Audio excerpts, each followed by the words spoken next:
राजधानी बेंगलुरु से CNBC आवाज लाइव।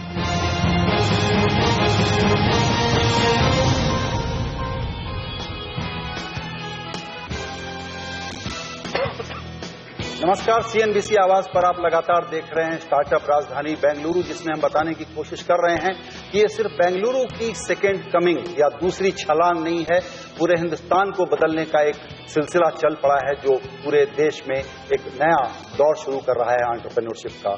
हमारे इस फाइनल पैनल में बहुत बड़े लोग हैं जो बहुत बड़े बड़े काम कर रहे हैं और बिजनेस करने के तौर तरीकों को बदल रहे हैं। आप इन नामों से वाकिफ हैं। सचिन बंसल फ्लिपकार्ट से, जो किसी अमेरिकन मॉडल की नकल नहीं कर रहे, हिंदुस्तानी मॉडल ढूंढ रहे हैं एंटरप्रेन्योरशिप का। हमारे साथ हैं इन मोबी के अभय सिंघल, जो कि मोबाइल में एडवर्टाइजिंग कैसे की जाती है इसमें दुनिया में बड़े प्लेयर बन गए हैं। हिंदुस्तान उनके लिए एक छोटा बाजार है। हमारे साथ हैं ओला, आप सबसे ज्यादा नाम सुनते हैं, भाविश अग्रवाल, जो कि एक ऐसा बिजनेस जो फैला हुआ था उसको कैप्चर करके टेक्नोलॉजी के जरिए ड्राइव करने की बात थी, और उबर जैसी कंपनी को भारत में कड़ी चुनौती दे रहे हैं। और सबसे महत्वपूर्ण मेहमान है हमारे साथ के गणेश, जो कि स्टार्टअप इकोसिस्टम के एल्डर स्टेट्समैन हैं, सीरियल एंटरप्रेन्योर रहे हैं, इन्वेस्टर रहे हैं।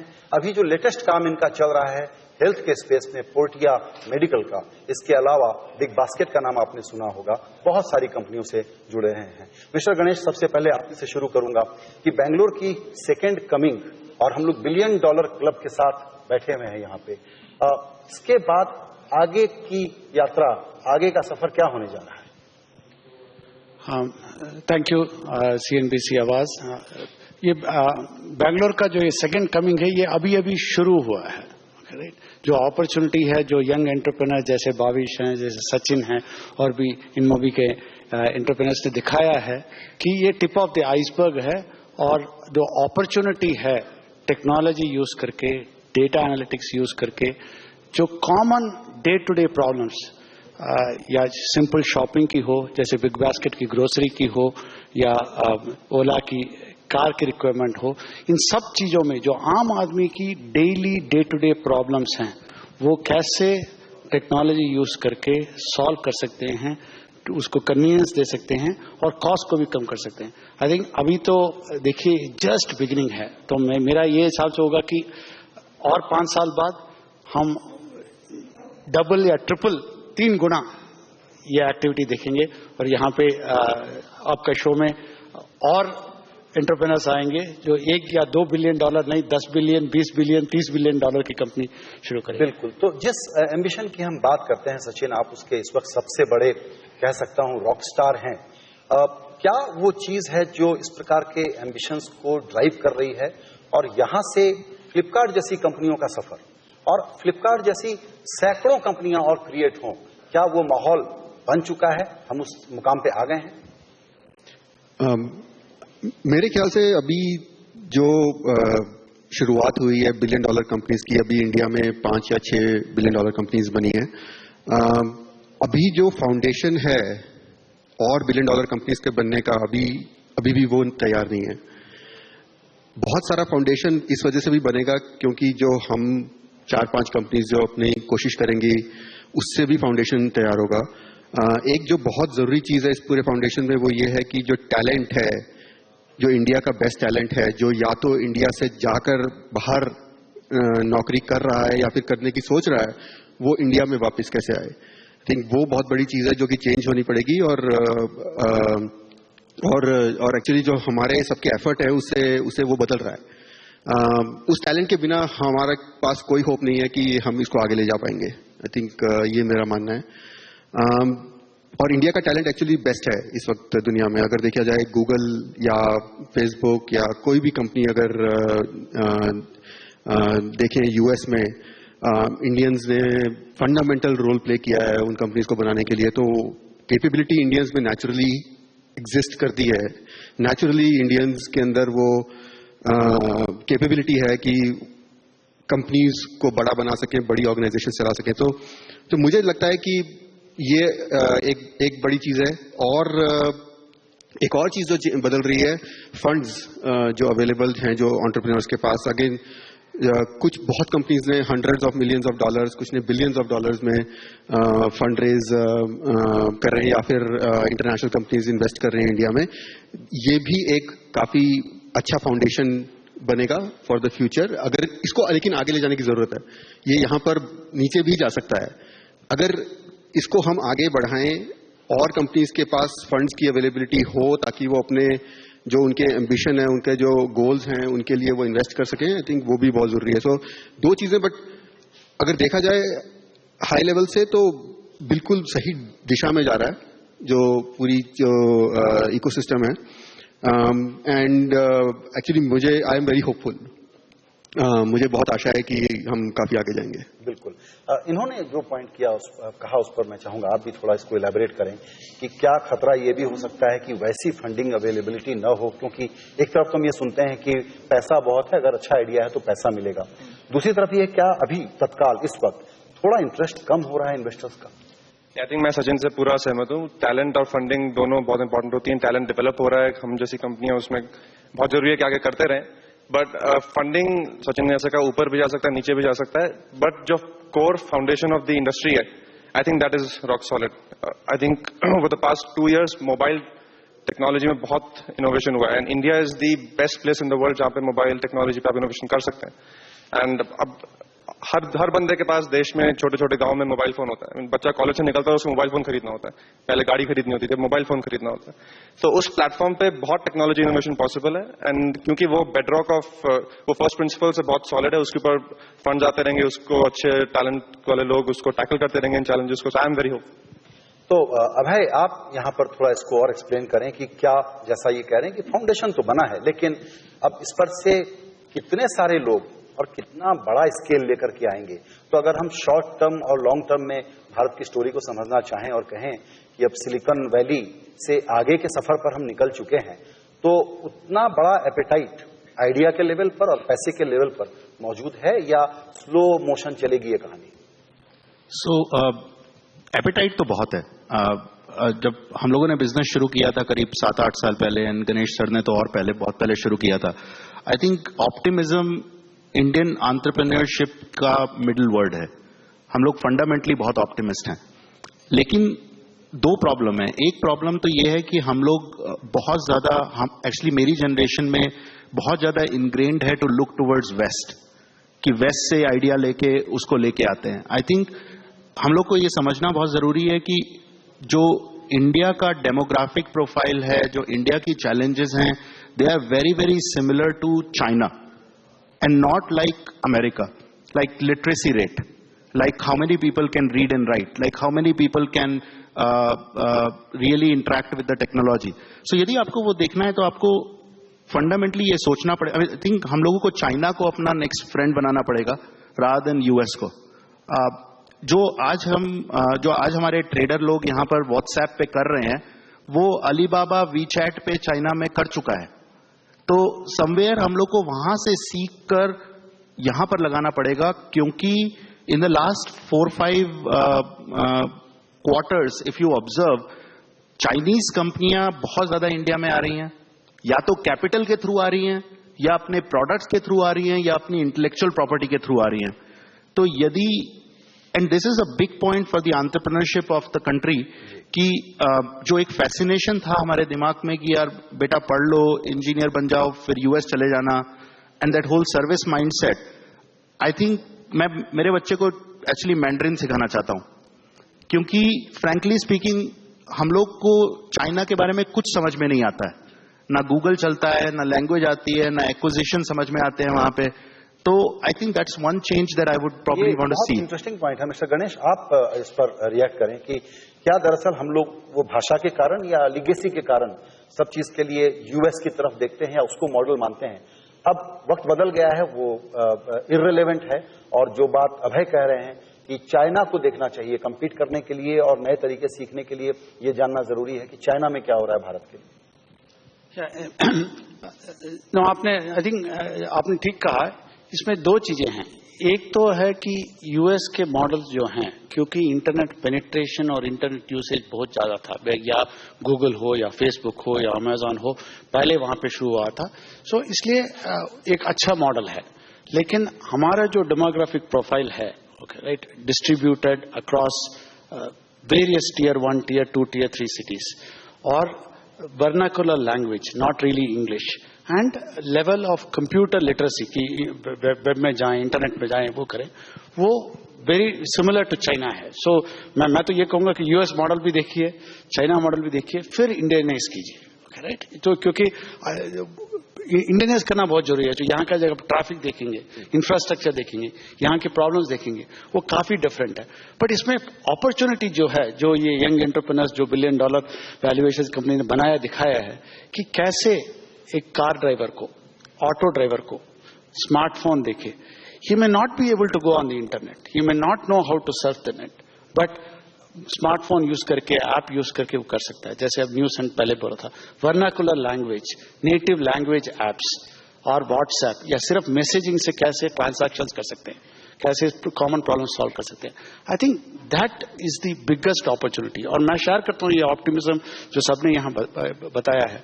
फंडिंग है और आएगी, थोड़ा कम होगा, थोड़ा ज्यादा होगा, वो साइकिल्स तो होते रहेंगे, लेकिन जो फाउंडेशन जो है सॉलिड है, जो ऑप्टिमिज्म है, वो इसलिए कि एक्चुअल ट्रांजैक्शंस आज हो रहे हैं.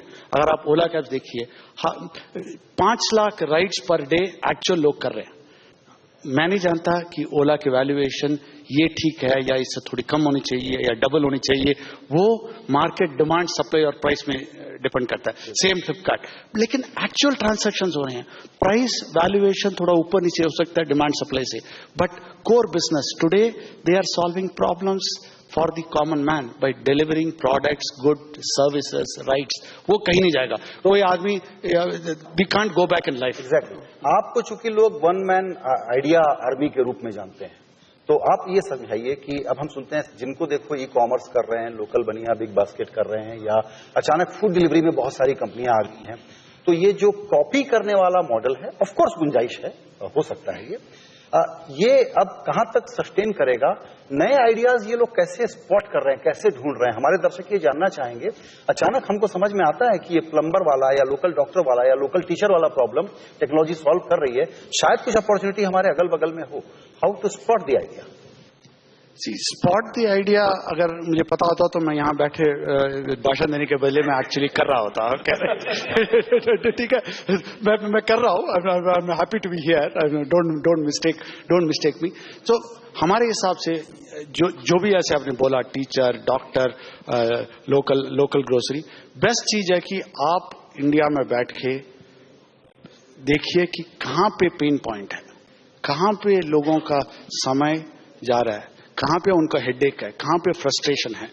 अगर आप बड़ा प्रॉब्लम जो उनको बॉदर कर रहा है वो आप देखेंगे, और देन देखिए कि technology, smartphone, mobile, analytics use करके वो बड़े प्रॉब्लम को कैसे सॉल्व करो. I think that is the approach we have used. So मेरे हिसाब से आप देखिए, what are the main sector. रोटी, कपड़ा, मकान, हेल्थ केयर, एजुकेशन. ये 5 चीजें ऐसी चीजें हैं जो बेसिक हैं. फूड देखिए, जैसे आप फूड डिलीवरी की बात कर रहे हैं, आदमी फूड के बारे में दिन में 3 बार सोचता है मिनिमम. तो अगर आप, और उसकी प्रॉब्लम क्या है, या तो फूड बड़ा एक्सपेंसिव है, या ट्रैफिक बहुत ज्यादा है, कहीं जाके खाना मुश्किल है, या तो मिलता पूरा ऑयल के साथ, तेल के साथ अनहेल्दी फूड मिलता है. अगर आप इसको सॉल्व करें या डिलीवरी करें, या जैसे फ्रेश मेनू जैसे ओन फूड है, वो भी मेरी कंपनी है, वो फ्रेश मेनू जैसे ओन फूड बनाएं जो हेल्दी ले सकते हैं, ऑटोमेटिकली प्रॉब्लम सॉल्व होगी. और जैसे ऑटो या कार की बात है, टैक्सी से बात करना, टैक्सी मिलना, वो नेगोशिएट करना, चेंज देना, वो ओला और उबर के पहले वो हेडेक होता था. मुझे डर लगता था कि मैं कैसे आर्ग्यू करूंगा, कैसे वो करूंगा. यही वजह है कि अमेरिका जैसे देश में अब पर्सनल कार ओनरशिप का ट्रेंड जो है वो शायद ग्रोथ के बजाय अब नीचे की तरफ जा रहा है, अवेलेबल है. या that is a very important point. What the entrepreneurs today are doing, they are not just copying, they are taking. It is Ola, for example, is not a car rental company. They are changing. It's a transportation company. Okay, right? Am I right? India में जैसे America में 70% car ownership है, 70% of the people in the US own cars. India में 5% है. हमारा infrastructure बहुत ही, our infrastructure can not support any larger car ownership. So हमारी कार सेल्स एनुअली फ्लैट है. बट पीपल की मोबिलिटी नीड्स हैं, तो वो मोबिलिटी नीड्स कैसे पूरी हो सकती हैं? तो वो स्मार्टफोन के थ्रू पूरी हो सकती तो आप ये कहते हैं कि ये जो टैक्सी स्पेस में हो रहा है, पर्सनल व्हीकल ट्रांसपोर्ट स्पेस में हो रहा है, ये अभी शुरुआत है और हिंदुस्तान बहुत कुछ नई चीजें देखेगा, वो क्या होगा? बिल्कुल, जैसे गणेश सर ने कहा, आई थिंक ये शुरुआत है। हर कंजम्पशन वर्टिकल में डिस्ट्रप्शन आएगा, उसमें जो लेगेसी बिजनेस मॉडल्स बने हुए हैं वो पूरे चेंज होंगे, टेक्नोलॉजी के थ्रू चेंज होंगे। हेल्थ केयर, एजुकेशन, रिटेल में फ्लिपकार्ट ने किया है, ट्रांसपोर्टेशन में हम कर रहे हैं, काफी उसमें अदल बदल आएगा। एंड मेरे ख्याल से यूएस मॉडल यहाँ कॉपी नहीं होगा, क्योंकि यूएस का करंट स्टेट बहुत अलग है। उसमें लेगेसी मॉडल्स एक स्केल तक ऑलरेडी बने हुए हैं और अब वो डिस्टर्ब हो रहे हैं। इंडिया में डिस्ट्रप्शन है, इंडिया में तो क्रिएशन है, अभी तो शुरुआत है। और लेगेसी मॉडल पर फिर भी डिस्ट्रप्शन शब्द की बहुत बात होती है, पहले भी चर्चा की। लेगेसी मॉडल वालों को इन नौजवान रॉकस्टार से क्या खतरा है, चर्चा करेंगे छोटे से ब्रेक में।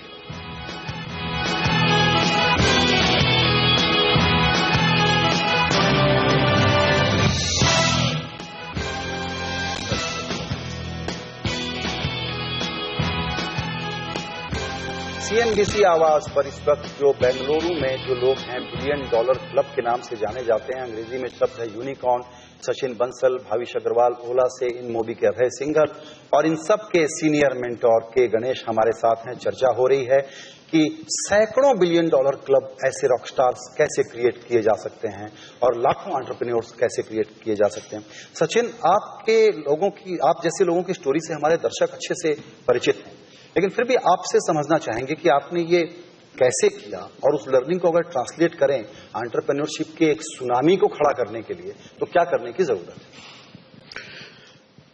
मेरे ख्याल से अभी इंडिया में काफी लोग एंटरप्रेन्योर बनना चाहते हैं, आई थिंक, और उसका सबसे बड़ा रीजन ये है कि अपने आसपास सब लोग, और मेरे साथ भी एक्चुअली ऐसा ही हुआ था कि एक प्रॉब्लम जो मैंने देखी मेरे आसपास की, शॉपिंग करना बड़ा मुश्किल काम है इंडिया में। शॉपिंग मॉल्स बनने में टाइम लग रहा है, लोगों को सामान नहीं मिलता, लोगों को अपनी चॉइस का सामान नहीं मिलता, प्राइस ठीक नहीं होता, वो सब प्रॉब्लम्स हैं। तो उस प्रॉब्लम को लेके सॉल्व करने के लिए मैं चला उसके पीछे।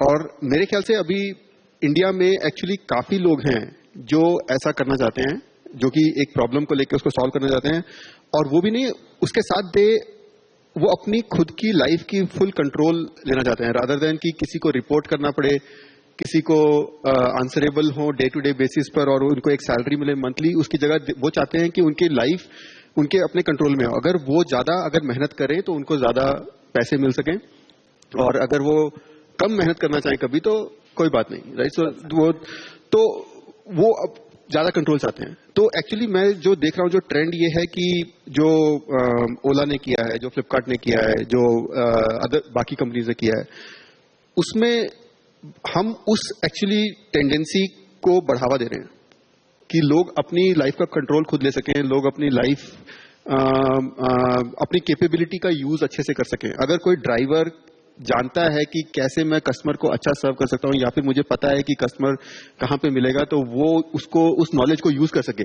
जब वो नौकरी कर रहा था टैक्सी कंपनी में, तब वो नहीं कर पाता। वो सेम हमारे साथ भी, राइट, कि अगर कोई मैन्युफैक्चरर है, उसके पास कोई तरीका नहीं था जाने का डायरेक्टली कस्टमर के पास, उसको डिस्ट्रीब्यूटर को देना पड़ता था, डिस्ट्रीब्यूटर होलसेलर को देता था, होलसेलर रिटेलर के पास छोड़ता था और मार्जिन सारा निकल जाता था उसमें।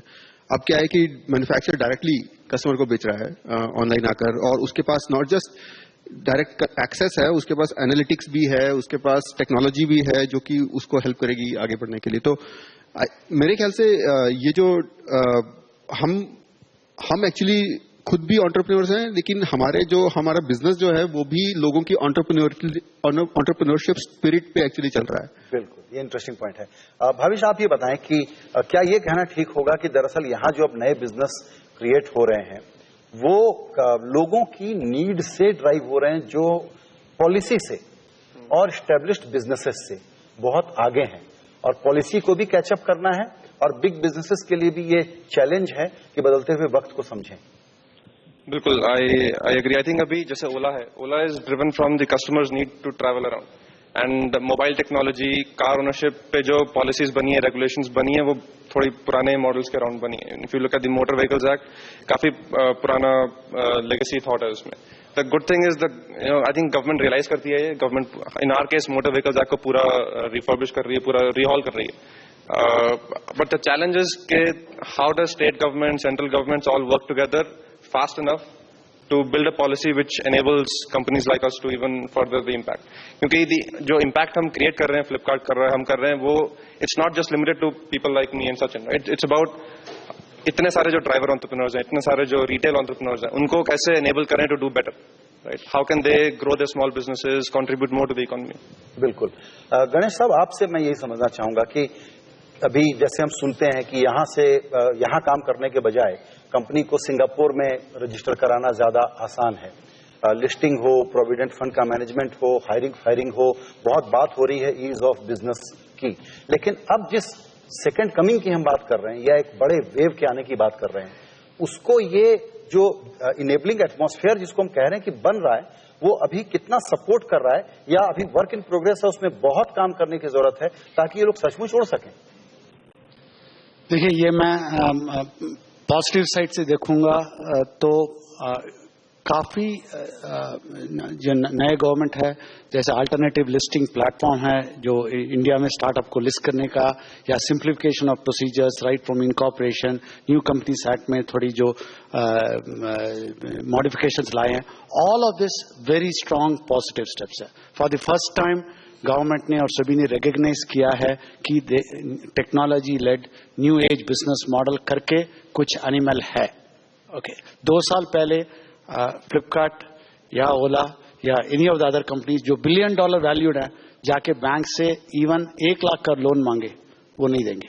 उसके लिए कोलैटरल, उसके लिए पर्सनल गारंटी, उसके लिए ये फलाना ढिमकाना, वैल्यू है $1 बिलियन में, लेकिन बैंक देती नहीं है। वो स्टेटस था क्योंकि उनको बिल्कुल समझ में नहीं था, रिकॉग्निशन नहीं थी टेक्नोलॉजी कंपनीज की, न्यू एज की, स्टार्टअप की।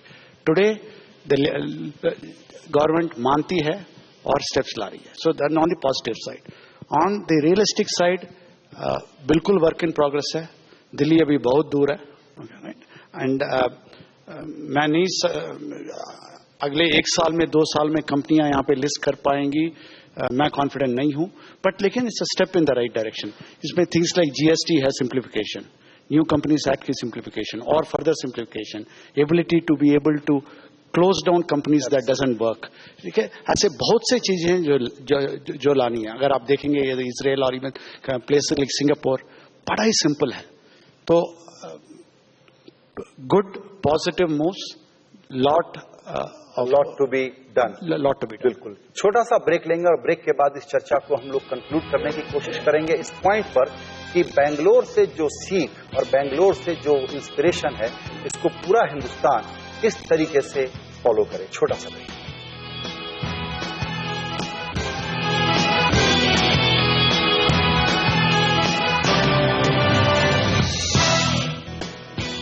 सीएनबीसी आवाज पर चर्चा हो रही है कि कैसे बनेंगे 1-2 नहीं सैकड़ों सचिन बंसल, भाविश अग्रवाल, नवीन तिवारी, अभय सिंघल जैसे लोग। चर्चा ये हो रही है कि ये सब लोग एक प्रकार से बॉम्बे या बेंगलुरु के माहौल से नहीं निकले हुए हैं, ये दरअसल भारत से निकले हुए लोग हैं। ये सिलिकॉन वैली के ही किसी मॉडल को फॉलो करके बने हों, ऐसा भी नहीं है। तो इसी वेव को आगे बढ़ाने के लिए अभय, मैं आपसे समझना चाहूंगा कि क्या करने की जरूरत है ताकि सैकड़ों फ्लिपकार्ट और ओला कंपनियां पैदा हों। तो जैसे अब हम इनमोबी की ही चर्चा करते हैं, यहाँ पर इनमोबी से पिछले 4 साल के अंदर करीब 30 नई कंपनियां जन्म ले चुकी हैं। तो हम लोग ये किताबों में पढ़ते हैं कि we should empower our people, we should empower our people, and मेरे व्यू में the biggest form of empowerment is when you let somebody go and start his own business. तो एक जो ये कन्वेंशनल थिंकिंग होती थी कि यार हम अपने एम्प्लॉइज को इकट्ठा करके रखें क्योंकि उन पे हमारी आईपी डिपेंड करती है, ये कन्वेंशनल थिंकिंग को सबसे पहले चैलेंज करने की जरूरत है। बिकॉज हम ये नहीं बोल सकते कि हमें रिस्पॉन्सिबल, रिस्क टेकिंग, एंटरप्रेन्योर लोग चाहिए जो काम करें और फिर उनको सपोर्ट ना करें in doing what they want to do. तो समवेयर एक वो चीज है। दूसरा, कंपनियों के अंदर मैं बहुत स्ट्रांगली इस बात को बिलीव करता हूं कि आपको जब अपना बिजनेस शुरू करना है तो ऐसे शुरू करिए कि आप पूरा लाइफ भर उसको चलाने वाले हैं, क्योंकि यदि आप वो सोच के करते हैं तो आपकी प्रायोरिटीज बहुत ठीक हो जाती हैं। बिल्कुल। आप ये सोचते हैं, आप अपने लोगों पे पहले ध्यान देते हैं, फिर प्रोडक्ट पे, फिर प्रॉफिट पे। कन्वेंशनल थिंकिंग पहले प्रॉफिट पे ध्यान देती है, फिर प्रोडक्ट पे, फिर पीपल पे। तो जैसे अब इनमोबी का एक और एग्जांपल ले लें, हमारा एक एम्प्लॉई है, वो 3, साढ़े 3, 4 साल पहले हमारा एक पियोन था। फ्रॉम पियोन अब वो हमारा यहाँ पर एडमिन हेड बन गया है, एंड उससे बढ़िया एडमिन हेड आपको कहीं नहीं मिलेगा। तो somewhere that empowerment has to be put in real action for it to come out, and I commend the effort of all the entrepreneurs on this forum in supporting the entrepreneurship, because जो लोग कर चुके हैं उनको ही पता है कि क्या सपोर्ट का मतलब होता है। जी बिल्कुल। और क्या फ्लेक्सिबिलिटी देनी होती है, क्या एम्पावरमेंट करना होता है टू अनेबल इट। बिल्कुल। सचिन, आप भी थोड़ा इसको बताएं कि हम ये बात लगातार कर रहे हैं सुबह से कि बेंगलुरु में जो यूनिक कल्चर है एक दूसरे को हेल्प करने का, प्रो बोनो, ये नहीं कि मेरा फायदा नहीं है तो मैं आपको एडवाइस या सपोर्ट या कोलैबोरेट या नेटवर्क के तौर पर क्यों मदद करूं, ये यूनिक फीचर यहाँ का क्यों है और कैसे पूरे हिंदुस्तान के दूसरे इमर्जिंग सेंटर्स इसको रिप्लिकेट करें? मेरे ख्याल से ये बैंगलोर में बहुत पहले से ही रहा है। हमारे आने से पहले से ये कल्चर रहा है कि लोग एक दूसरे की मदद करते आए हैं, लोग एक दूसरे की हेल्प करते आए हैं। क्योंकि जब कुछ साल पहले जब मैं नंदन नीलेकनी से मिला हेल्प के लिए, तो मैं बहुत सरप्राइज हो गया था कि जब मैंने ईमेल भेजा और 15 मिनट में रिप्लाई आ गया कि हाँ शाम को मिलते हैं। तो जो मुझे लगता है कि ये जो कल्चर है बहुत पहले से है और हम लोग बेसिकली उसको आगे ही लेके जा रहे हैं। अब वो कैसे कल्चर बना कैसे नहीं बना वो मुझे नहीं पता, लेकिन ये मुझे पता है कि इसका बहुत फायदा है। क्योंकि अब मैं हर शनिवार कम से कम 3 से 4 घंटे में निकालता हूँ सिर्फ स्टार्टअप से मिलने के लिए, और उसमें कोई उसमें मुझे कोई एक्सपेक्टेशन नहीं होती। कभी कभी मैं उसमें इन्वेस्ट कर देता हूँ अगर मुझे पसंद आता है और वो लोग अगर मुझे पसंद करते हैं तो, बट उसके अलावा और कुछ नहीं। तो ये है कि एक के बाद एक लेवल जो है दूसरे को सपोर्ट करने का, फंड करने का काम कर रहा है। भविष्य, आपसे भी मेरा यही सवाल है। इनफैक्ट आप लोगों के जो साउथ इंडियन मेंटर्स हैं उन्होंने मुझे ये बताया कि देखिए हम लोग टेक्नोलॉजी जानते थे, प्रोडक्ट बना लेते थे, लेकिन स्केल वाला बिजनेस देने के लिए ये जो नॉर्थ इंडिया के छोटे शहरों की बिल्कुल एक नई फौज आई है बेंगलुरु में, जिसको मैं कह रहा हूं Agarwal dynasty, Bansal dynasty, Singhal dynasty, Gupta dynasty, ये एक कमाल का समागम है और हमको इसको सेलिब्रेट करना चाहिए। जी, आई थिंक ये लाइक सचिन सेड, ये यहाँ की जो बेंगलुरु की परंपरा है उसी को आगे लेके जा रहे हैं हम। इन्फोसिस जैसी कंपनीज ने यहाँ बहुत बड़ा स्केल बनाया है, थोड़ा अलग बिजनेस मॉडल में बनाया है, बट बहुत बड़ा स्केल बनाया है। And I think her sequence of generation पिछले जनरेशन से बहुत इंस्पायर होती है। या फॉर एग्जांपल सचिन और इनमोबी, अभय, नवीन जब शुरू हुए थे तो मैं अपने पेरेंट्स को एग्जांपल दिया करता था कि देखो मैं ऐसा कुछ बिजनेस करना चाहता हूँ, तो उन्होंने तो कहा कि तुम ट्रैवल एजेंट बन रहे हो जब मैंने स्टार्ट किया। I think there is a lot of inspiration that you gain from people who just come either 1 or 2 years before you or 5-10 years before you. अच्छा, एक चीज और बताएं, क्योंकि अभी अभय ने बहुत अच्छा पॉइंट रखा कि पूरी जिंदगी के लिए बिजनेस बनाना, लेकिन जिस सुपर फास्ट स्पीड से आप लोगों के नंबर और वैल्यूएशन और ये भी इन्वेस्टर इंटरेस्टेड है वो भी इन्वेस्टेड है जब आता है, तो ये सवाल खड़ा होता है कि manageable growth, valuation led growth versus lasting businesses, कई जगह ये दुविधा आप लोगों के सामने होती होगी, कैसे मैनेज करते हैं, क्या चैलेंज? तो ये कांस्टेंट चैलेंज रहता है। यंग बिजनेस के लिए हमेशा चैलेंज रहता है कि पहले प्रोडक्ट बनाओ, उसको स्केल करो, फिर उसमें प्रॉफिट लाओ। तो उस जर्नी में इट्स इंपॉर्टेंट कि हमारे यूनिट इकोनॉमिक्स, हमारी सस्टेनेबिलिटी अच्छी हो। बट मेरा मानना यह है कि एज लॉन्ग एज हम कस्टमर को एक अच्छी सर्विस दे रहे हैं, उसमें कस्टमर को वैल्यू दिख रही है, वो हमें पैसा दे रहा है, over time at the right scale you will be a sustainable business. तो I don't think we are there yet, but उसकी प्रोग्रेशन है, there is a progression to it. Sachin, आपकी कंपनी का लगातार इसमें रेफरेंस आता रहता है कि कस्टमर एक्वायर करना और एक बड़ा बेस बनाना, ये तो बहुत अच्छी बात है, लेकिन दरअसल प्रॉफिट कब से आना दिखलाई पड़ेगा? तो हमें लोग काउंटर आर्गुमेंट करते हैं कि देखिए अमेजन को तो 10 साल लगे, तब कुछ वर्टिकल में अभी प्रॉफिट हो रहा है। ये डिबेट और ये सवाल आप लगातार फेस करते हैं, valuation versus revenue visibility versus finally profit, वो कब? नहीं, आई थिंक बिजनेस का अल्टीमेटली काम है प्रॉफिट कमाना for its shareholders, right? और दैट इज और बिल्कुल every business has to get there as well. लेकिन एक इंटरनेट एक इंडस्ट्री है जहां पे थोड़ा सा फर्क है एज कंपेयर टू जो ट्रेडिशनल जो इंडस्ट्रीज हैं, उसमें फर्क एक्चुअली 2 फर्क हैं। एक तो इंटरनेट जो है बहुत ही ज्यादा डिसरप्टिव जो है इस वक्त ताकत है, जो कि अगर उसको अप्लाई किया जाए ठीक से किसी स्पेस में तो वो पूरा सब कुछ बदल जाता है। उस स्पेस में, तो आपके पास उतनी पावर होती है कि आप उस स्पेस को पूरा बदल सको, जो कि ट्रेडिशनली अगर आप ब्रिक एंड मॉर्टर जो बोलते हैं उन बिजनेसेस को देखो तो उसमें इतनी पावर नहीं होती है। तो उसकी वजह से जो स्पेस हैं वो बहुत बड़े बड़े स्पेसेस हैं जो कि ट्रांसफॉर्म हो जाते हैं बिकॉज ऑफ इंटरनेट। दूसरी जो चीज है कि इंटरनेट बिजनेसेस में विनर टेक्स ऑल और winner takes most, which is कि जो जीतता है वो बड़ा जीतता है, ये टेंडेंसी बहुत ज्यादा है।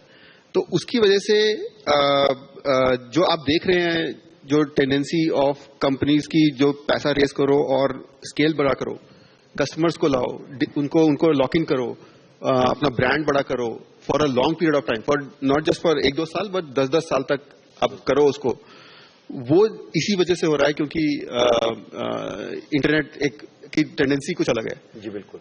तो जो पूरा देश और खास करके हमारे दर्शक जो हैं वो इस बात का इंतजार कर रहे हैं कि अब आप लोग लिस्टिंग कब करवाएंगे और वो आपके इस प्रॉफिट में, क्योंकि पैसा बनेगा ये उनको मालूम है, तो वो भी इसके हिस्सेदार बनना चाहते हैं, शेयर होल्डर बनना चाहते हैं। तो क्या लगता है ऐसी जो कंपनियां हैं ये लिस्टिंग के रास्ते पर कब जाएंगी?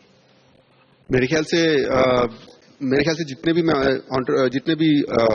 एंटरप्रेन्योर्स को देख रहा हूं अपने आसपास, सब लोग कंपनीज, मेरे ख्याल से सब लोग अपनी कंपनीज लॉन्ग टर्म के लिए बना रहे हैं, 20, 25, 30 साल तक सोच रहे हैं एटलीस्ट जब अपनी कंपनीज को बना रहे हैं। तो उस जर्नी में listing is the only option, right, for people, and actually it is the best option for people, and I think अभी इतना क्लियर नहीं है एग्जैक्टली कब और कितना। आप कब तैयार होंगे?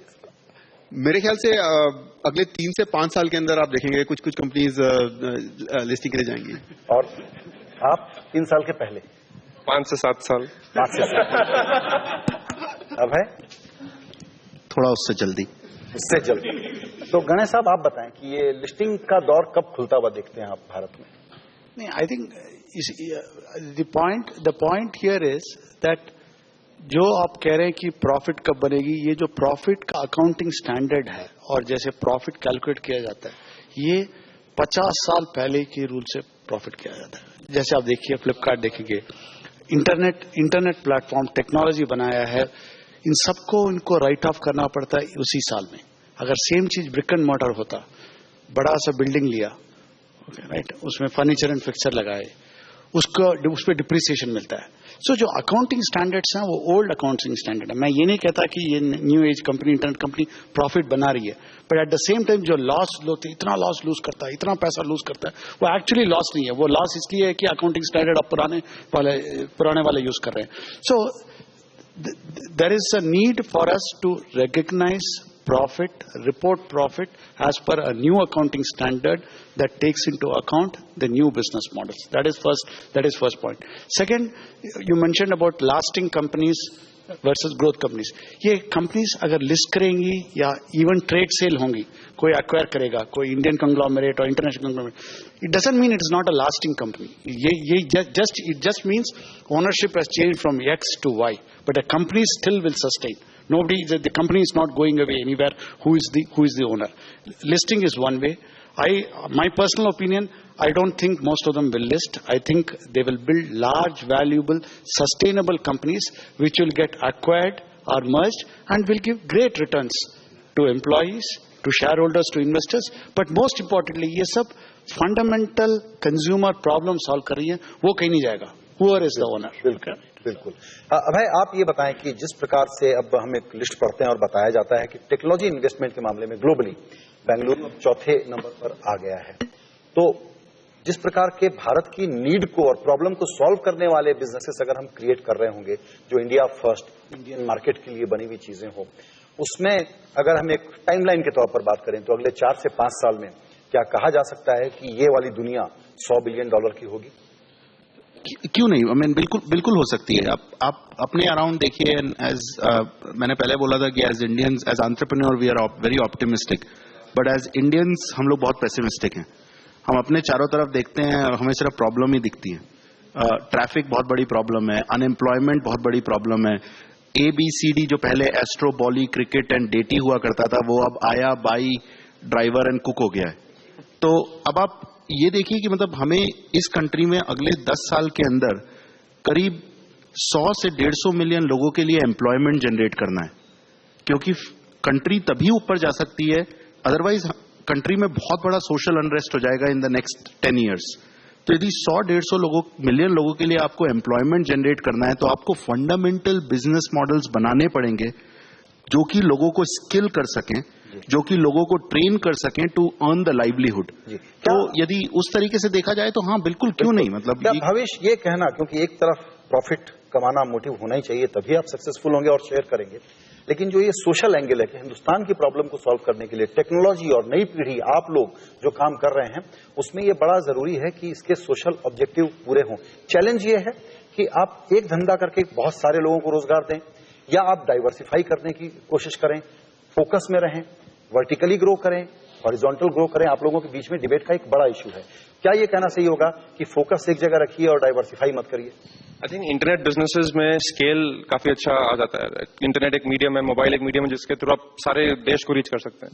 तो एक पर्टिकुलर आइडिया को लेके, एक पर्टिकुलर बिजनेस चैलेंज को लेके आप काफी बड़ा स्केल बना सकते हैं, काफी बड़े स्केल पे लोगों को टच कर सकते हैं, एम्प्लॉयमेंट जनरेट कर सकते हैं। फ्लिपकार्ट, ओला ऐसे प्लेटफॉर्म्स ने ऐसा करके दिखाया है, अभी और जर्नी बाकी है। बट आई थिंक डाइवर्सिफिकेशन जो भी होगा इस इंडस्ट्री में, it will be around the peripherals of each one's core business. It will not be like a very conglomerate जो इंडिया का ट्रेडिशनल ग्रुप कंपनी स्ट्रक्चर है। आई डोंट थिंक ऐसा होगा। बिल्कुल। एक छोटा सा आखिरी सवाल है जो मुझे बड़ा पजल करता है, गणेश साहब आपसे छोटा सा जवाब चाहूंगा। ये इतना बड़ा वेल्थ क्रिएशन हो रहा है और जीडीपी में ये ऐड करता है, लेकिन हमारे जो तरीके हैं, आपने अकाउंटिंग की बात की जीडीपी को मेजर करने के लिए, तो किसी भी मौजूदा सरकार के लिए बड़ा मौका होना चाहिए कि अगर इसको भी कैप्चर कर सकें और जीडीपी में वो बढ़त दिखलाई पड़े, जो कि अभी ट्रेडिशनल इकोनॉमिक मूवमेंट से और मैन्युफैक्चरिंग से नहीं नजर आ रही है। तो अभी ये कैप्चर नहीं हो रहा है, होना चाहिए? नहीं, एब्सोल्युटली होना चाहिए। और नॉट जस्ट फॉर दिस, जैसे अभय ने बताया, ये जो अगर हम डेमोग्राफिक डिविडेंड का एडवांटेज उठाना चाहते हैं, अगर अनार्की और सोशल अनरेस्ट को प्रिवेंट करना चाहते हैं, प्रमोशन ऑफ एंटरप्रेन्योरशिप मस्ट है। Jobs, employment, occupying the young generation will happen only because of startups and new companies. So 100% इसको कैप्चर करना चाहिए। 1, promoting entrepreneurship, making it easy for people to start companies, stop retrospective taxes, bring up GST, and और जैसे आपने बताया कि यहाँ पे लिस्टिंग करने का, यहाँ पे वेल्थ क्रिएशन का अपॉर्चुनिटी दे, क्योंकि हर रिटेल इन्वेस्टर फ्लिपकार्ट की स्टोरी में, बिग बास्केट की स्टोरी में, ओला की स्टोरी में पार्टिसिपेट कर सके। All of this is very important, not just for GDP growth but even for managing the hundreds and millions of youngsters who are coming. तो इस चर्चा को अब समाप्त करने का वक्त आ गया है। बेंगलुरु में हमने जब ये कार्यक्रम आज शुरू किया तो कहा था कि भारत बेंगलुरु से क्या सीखे। बेंगलुरु के लोग ये बता रहे हैं कि भारत की जो जरूरतें हैं, भारत ही इस चीज को ड्राइव कर रहा है जो बेंगलुरु में आप स्टार्टअप की एक नई सुनामी के रूप में देख रहे हैं। हमको लगता है कि जिस प्रकार का माहौल यहाँ पर बना है, अगर वो चलता रहा तो वो दिन दूर नहीं जबकि बेंगलोर, जिसको हम कहते हैं यहाँ की सिलिकॉन वैली, हम आगे चल करके कहेंगे कि देश में 10-20 बेंगलुरु बनने जा रहे हैं। और उसी सफर में शामिल होने के इरादे से जो कुछ चल रहा है इस इकोसिस्टम में, हमने आपको बताने की कोशिश की। इतने बड़े मेहमानों के साथ ये फाइनल पैनल, आप सब लोगों का बहुत शुक्रिया। नमस्कार।